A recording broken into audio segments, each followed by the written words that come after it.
Comrade Raju देशले यांना मी आमंत्रित करतोय, आपण या ठिकाणी पाठिंबा दर्शवावा। कॉम्रेड राजू देशले।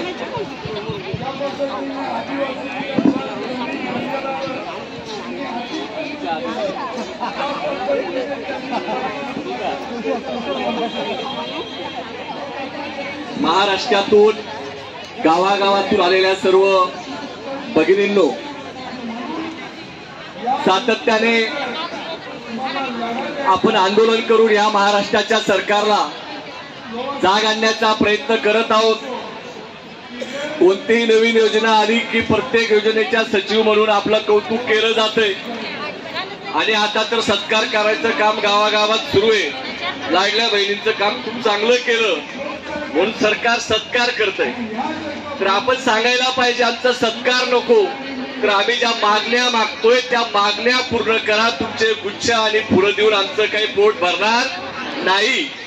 म्हणून या सरकारला आपण सांगितलं पाहिजे, लाडल्या बहिणींना पैसे दिले आनंद झाला, परंतु आमच्या काम करणाऱ्या श्रम करणाऱ्या बहिणींना न्याय कधी देणार आणि हे फसवणूक सरकार या सर्व बहिणींना कधी भेट देणार हा खरा प्रश्न आहे।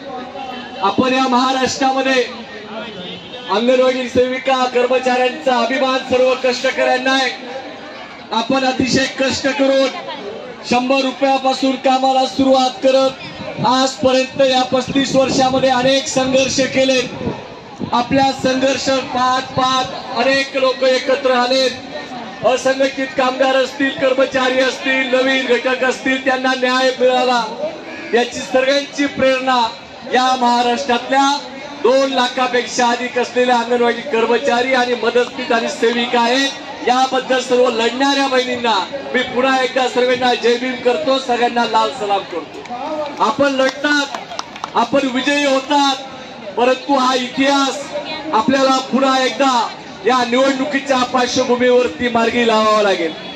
आपल्याला शब्द दिला होता की यांचं पगार वाढ झाली की आम्हाला तुमचं पण पगार वाढ करू, परंतु आता मात्र हे सरकार फक्त लाडल्या बहिणींच्या योजनांचा प्रचार करण्यामध्ये गुंतलेलं आहे। या महाराष्ट्रामध्ये, या देशामध्ये लहान लहान राज्य आहेत, त्या ठिकाणी आपल्याला मिळणारा मोबदला आणि महाराष्ट्रामध्ये मिळणारा मोबदल्यामध्ये प्रचंड अशी तफावत आहे। आपल्याला म्हणतात की तुम्ही पूर्व शिक्षिका आहेत, परंतु मोबदला द्यायची वेळ आली तर मानधनावर राबून घेण्याचा काम या महाराष्ट्रामध्ये होत आहे। केरळ सारखं छोटस राज्य 5000 रुपये पेन्शन देतं आणि महाराष्ट्र सर्वच सांगतं की आम्ही बलवान आहोत, त्या ठिकाणी मात्र आपल्या पेन्शनच्या मागणीचा विचार होत नाही। या ठिकाणी ज्या आपण मागण्या घेऊन संघर्ष करताय, संपूर्ण नागपूर असेल, मुंबई असेल, की मोर्चा म्हटला तर तो फक्त अंगणवाडी सेविका आणि कर्मचाऱ्यांचा हा देखणा आणि सर्वांना प्रेरणा देणारा असतो। परंतु या 6 महिन्यात ज्या पद्धतीने मोर्चाकडे दुर्लक्ष करण्याचं काम हे सर्व सरकार महाराष्ट्राचं करत आहे, ज्या ताईने आता आपला राग व्यक्त केला तो राग अतिशय योग्य पद्धतीचा आहे। काम करणाऱ्या महिलांसाठी पैसे नाही, परंतु निवडणुकीच्या राजकारणासाठी 45,000 कोटी रुपयाचं बजेट सरकारकडे आहे आणि आपण चर्चेला गेलो की अर्थमंत्री म्हणतात तिजोरीत पैसे नाही।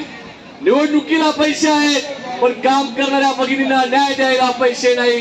सरकारची नियत नाही गरिबांना आणि कष्टकऱ्यांच्या बहिणींना पैसे देण्याची। पण येणाऱ्या काळात कृती समिती ज्या पद्धतीने भूमिका घेईल त्याला सर्वांनी पाठिंबा देत एकजुटीने या महाराष्ट्राच्या सरकारला आपल्याला नमवावं लागेल आणि तुम्ही या महाराष्ट्रामध्ये करून दाखवलेला आहे।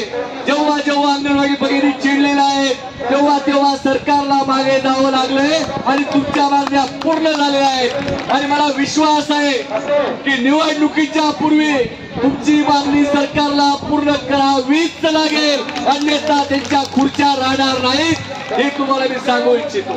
पण महाराष्ट्रातील भारतीय कम्युनिस्ट पक्ष असेल, ऐक्य कामगार संघटना असेल, लाल मोर्चाचे सर्व पक्ष आणि संघटना आपल्या सोबत आहेत। आपण जो संघर्ष कराल या संघर्षाला आम्ही सर्व तुमच्या सोबत आहोत इतकंच सांगतो आणि तुमच्या सर्व मागण्यांना पाठिंबा देतो। आपली एकजूट कायम ठेवा, 100% विजय तुमचा होणार आहे या शुभेच्छा देतो आणि थांबतो। जय भीम, लाल सलाम।